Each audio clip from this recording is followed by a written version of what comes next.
ભાવિનભાઈ, આ ટાઈમનો કન્સેપ્ટ શું છે અને આ ટાઈમ ચીજ શું છે એ સમજાતું નથી.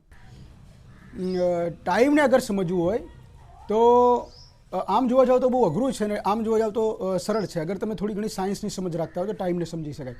ટાઈમ એક માધ્યમ છે. માધ્યમ જેમ કે એક હવાનું માધ્યમ છે, વાયુ એક પ્રવાહી.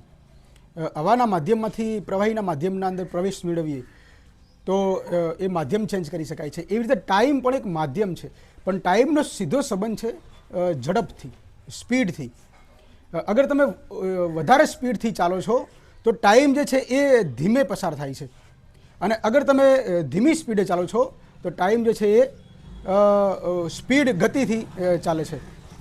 સમજો કે આપણે સ્પીડ ઓફ લાઇટ હાંસિલ કરી લઈએ તો જે છે લોકોનું આયુષ્ય જે છે એ આયુષ્યમાં પણ વધારો થઈ શકે.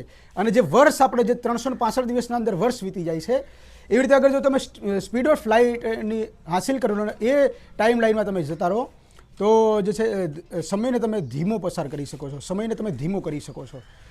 પૃથ્વી પર જ અલગ અલગ સજીવોની ટાઈમ લાઈન અલગ અલગ છે. ઘણા સજીવ એવા છે કે જે ટૂંકું જીવન જીવે છે, ઘણા સજીવ એવા છે કે જે લાંબુ જીવન જીવે છે. એના પર સીધી અસર કરે છે એમની ટાઈમ લાઈન. તો દુનિયામાં જેટલા પણ સજીવો જે છે એ સજીવો જે છે એ અલગ અલગ અલગ અલગ ટાઈમ લાઈનમાં જીવે છે.